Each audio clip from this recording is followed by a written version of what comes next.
Hello，大家好，我係 Candy，咁歡迎翻到嚟睇呢個秋之回憶嘅第二集啦。呢個係詩音嘅攻略篇啦。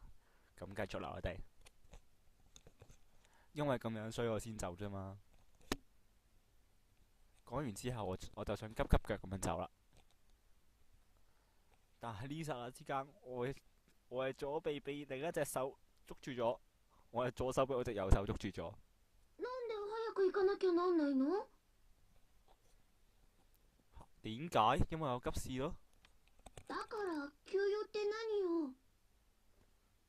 你咪唔識聽啊？急事即係解號緊急嘅事啊嘛。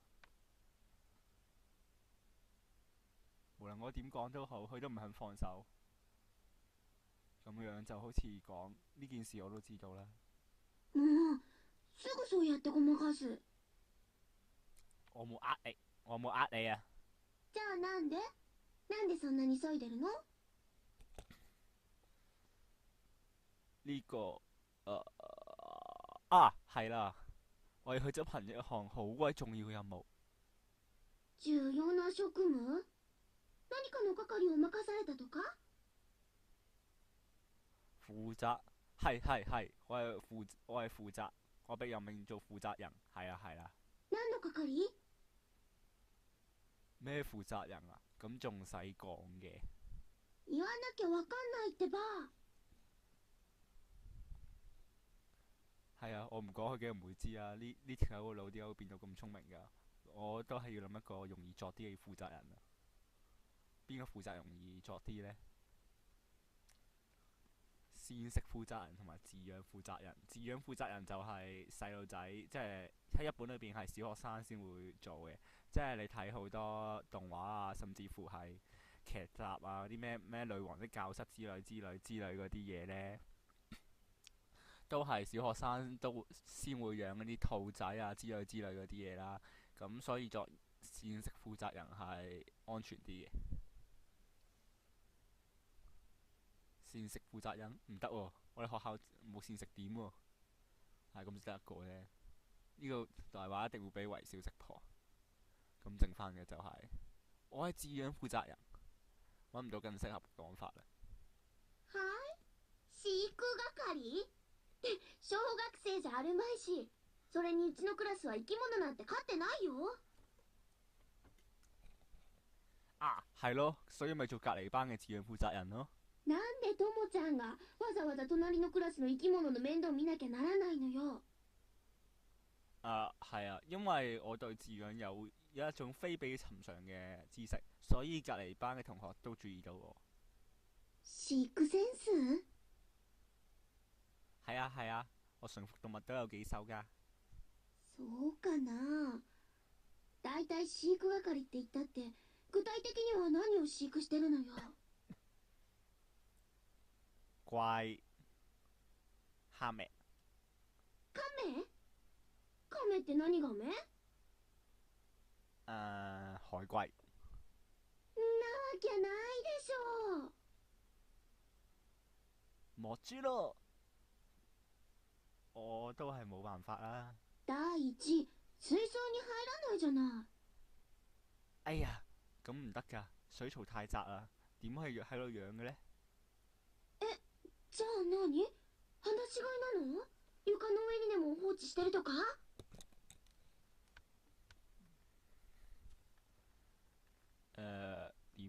點會呢？喺泳池度養啊嘛。我講完呢句之後，維少用一啲懷疑眼光嚟望住我。ウミガメだよ。嗯，大丈夫なの？淡水で。係啊，你都幾明白喎。所以我就要早啲翻去調校鹽分嘅濃度同埋水嘅 pH 值，如果唔係唔得㗎。嘘。一緒じゃない。維少好似感到有啲不可思議，佢諗緊唔知啲乜，佢諗緊唔知啲乜。唉，簡體字會難睇，睇佢樣好似有啲唔信喎。就係因為呢個，我先要走。講完呢句之後，我就急急腳咁樣走啦。あ、待ってよ。走啊！韋少終於追到嚟ゆ啦！えにもウミガメ見せて。哇！到而家竟然仲對海龜嘅事深信不疑。哎呀！呢個細路啫，低低地嘅，就好似以前咁，居然俾我呢種人呃，真係天真無邪啊！可能係唔明白真正嘅意義上嘅懷疑啦。佢講咩啊？咁難明嘅，或者唔知道人係一種遇想話咩啊？狡猾嘅動物，人係一種狡猾嘅動物。佢嘅性格就比較開朗爽快，但係我好強烈咁樣感受到會遲到，呢種人會招惹麻煩嘅。佢一直都係咁，總是蹦蹦跳跳，一點都不沉穩。唉，算啦，你自己睇啊。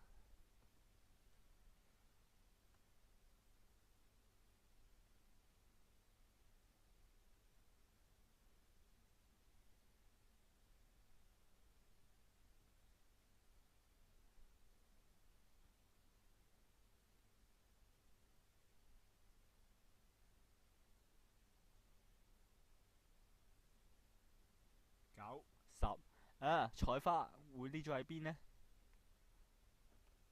從呢個時候起，大家要認為採花係一個好聰明嘅孩子，但係好似佢咁嘅細路，有時都會犯錯㗎。譬如玩捉伊人嘅時候，採花就好中意匿埋喺燈下黑的地方，即係咩啊？也就是說，一定可以匿埋嘅地方。按照我嘅推理，好快我就打開咗呢個掃除嘅工具箱。果然，採花抱住箱，塞低住頭，用把自己捲起來，藏到櫃子裏。揾到採花啦！從採花開始，接下來就係一個又一個嘅茄喱啡，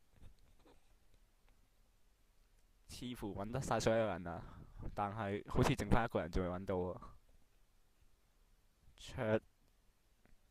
台下邊、樓梯間、屋檐下、屋頂平台上、廁所旁的，唔讀啊！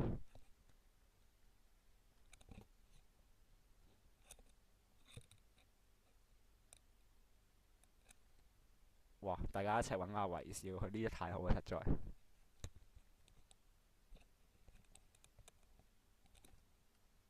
我飛啦！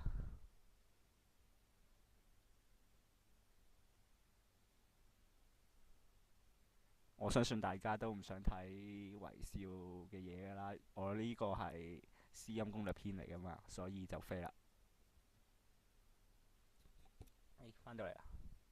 咦，泳池你講咩啊？哦，海龜嘅事啊！你係咪講海龜嘅事啊？係咁嘅，我見佢咁可憐就放走咗佢咯。逃がしちゃったの？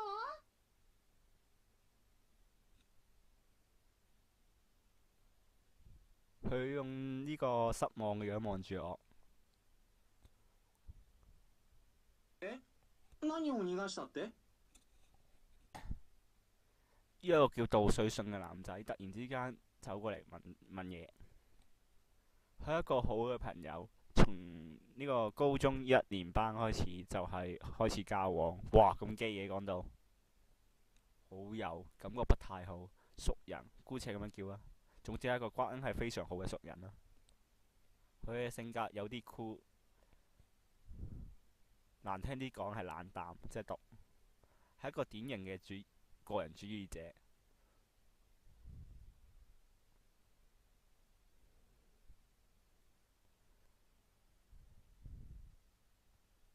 ウミガメ逃がしちゃったんだって。韋少回頭對信咁樣講：ああ、あれね。亀吉でしょ？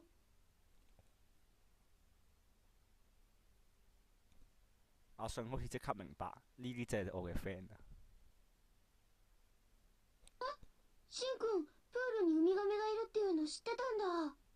だってかなり有名だったじゃん、亀吉。嘘。ゆえは全然知らなかったよ。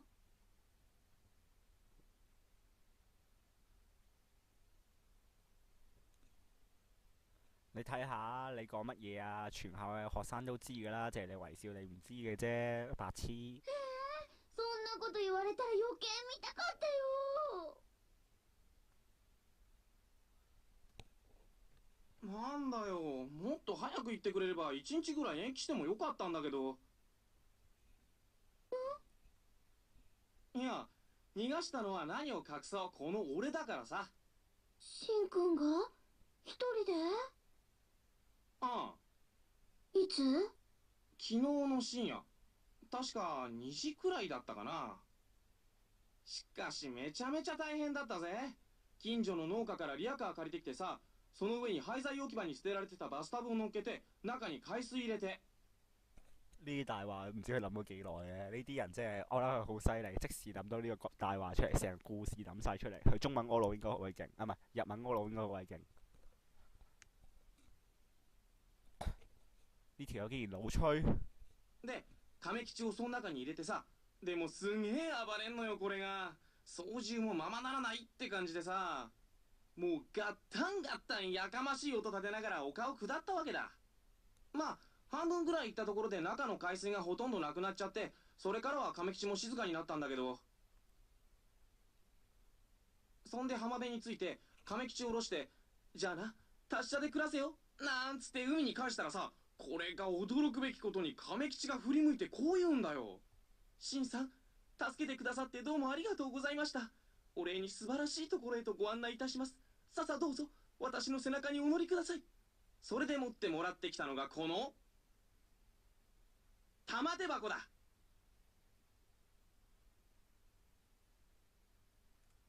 呢隻嘢啊點睇都知呢個係飯盒啦，但係微笑竟然望住佢，哇唔通條白痴信？開けてみようか。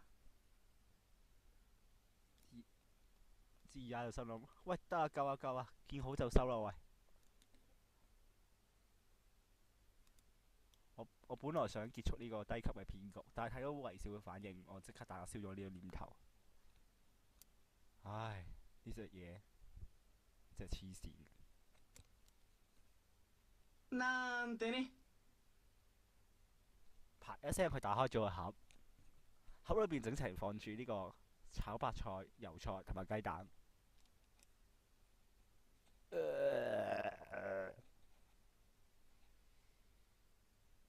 我同微笑都呆住咗，一句嘢都講唔出。ああ、竜宮城が本当にあったらな。阿信好細聲咁樣講完之後，就即刻返咗自己個位啦。ともちゃん、誒？玉手箱って本当はお弁当箱のことだったんだね。聽完佢咁講，我對佢未來嘅擔心，呢種純真會變成一種病態咧。離開咗微笑之後，返自己個位，仲喺度呆呆咁樣諗翻頭先嗰一幕。每日嘅上堂之前都係咁，好嘈，好似和尚咁樣要開始上堂啦。有個轉校生嚟喎，你哋知唔知係咩樣㗎？嗱，好啦，今日就去到呢度啦，咁就睇完呢個微笑同埋智雅嘅少少嘅故事啦，叫做同埋介紹咗阿信呢個人嘅出現啦。咁大家如果想知個轉校生係邊個嘅話，就記住訂閱我嘅 channel 同埋繼續留意呢個系列嘅發展啦。好啦，各位，我哋下一條片再見啦，拜拜。